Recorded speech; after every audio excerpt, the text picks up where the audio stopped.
I don't know, I became very passionate about protection of agriculture land early on in my careers as a farmer, as a commercial farmer.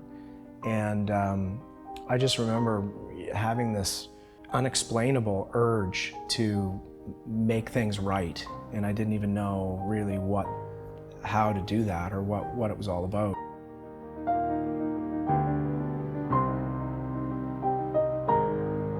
So Mike's been farming for about 25 years. We were first certified organic, and then it was a transitional period to move into biodynamics and to become fully certified. The biodynamics just made sense, and especially to my husband Michael, where he had seen a lot of these biodynamic practices from his grandmother. She tried diligently to keep the farm as viable as possible for as long as possible.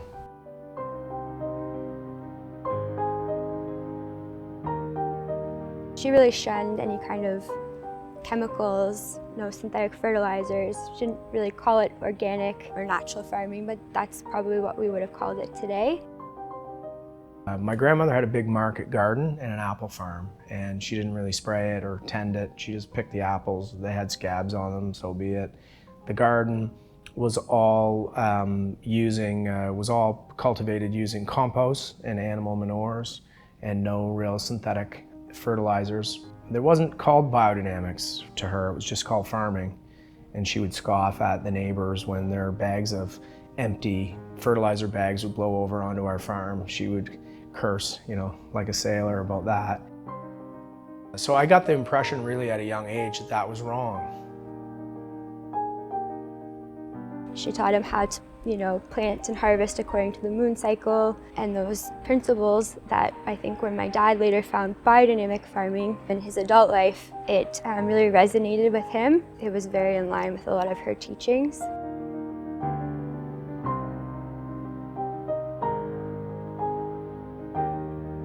When I had the opportunity to farm it the way I wanted to farm it, certainly I went back to my youth. I went back to the way my grandmother taught me.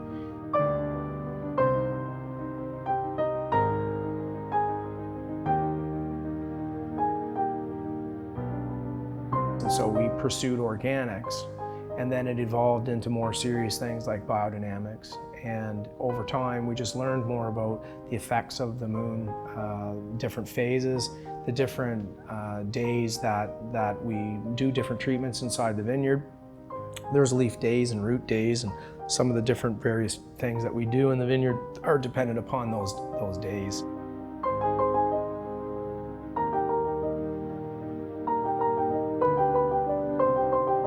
There's a calendar that takes into account the moon's position as well as the other stars and planets. And there are several different viticulture practices that you would time according to all of the cycles. It's not just the moon, but it's the positioning of all of the planets together.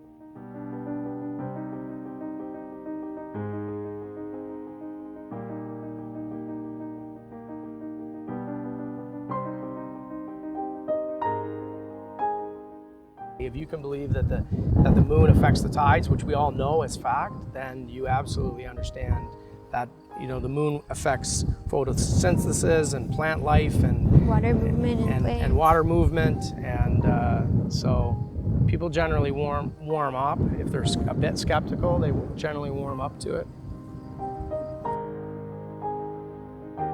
It's kind of going back to the basics, if you will, and we were very intrigued to try it.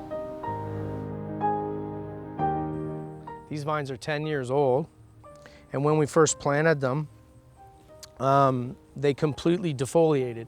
The leaves fell right off of them.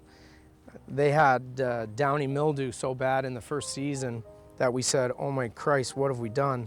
We thought everybody was advising us correctly then, at that point, to go against organics and biodynamics. We said, oh, everyone was right. These plants are not going to survive in our climate, in our wet maritime climate. And yet, the next year, we stayed true to the vision. They kept their leaves on until the fruit was picked. And now, 10 years in, the plants are very, very healthy. They've developed what I call an immunity, or the vineyard has developed an immunity. We wanted our children and family to be able to drink the water that's produced through the vineyard. We did it for all those reasons. And then it evolved. The deeper understanding of the connectivity of the whole system, it just fueled us. And it wasn't until we started to see the results in the vineyard that we actually saw the improvement of the land.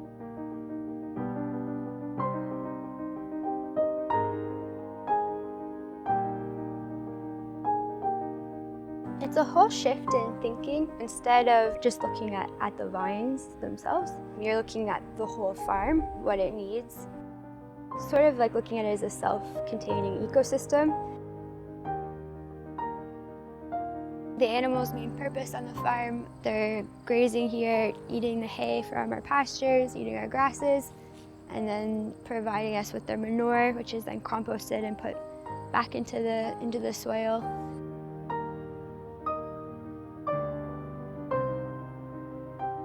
The whole premise of biodynamics is to treat the farm as a whole, to keep your off-farm inputs to a bare minimum and try to utilize waste from one side of the farm back as a positive input to the other side of the farm.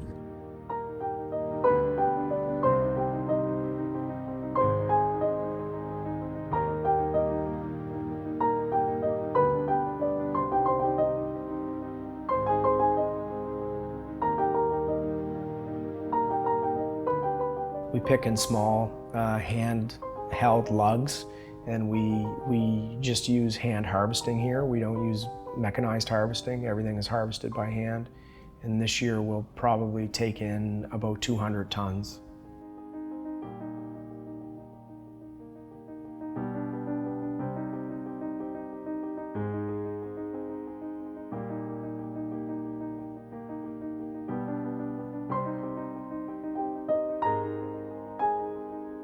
A lot of people seem to have this misconception that wine just sort of occurs naturally, like there's grapes and then are left alone and then it becomes wine. But factory winemaking is very much like industrialized food. There are a number of different things that can be added, things that jack up your color, there's different tannins, there's different stabilizing agents. If you know that and you want to make that choice, like that's fine. Where I have the problem is that I don't think that the average consumer necessarily is aware of that, and we don't have to write those things on the label, and I think that that's a bit of a shame.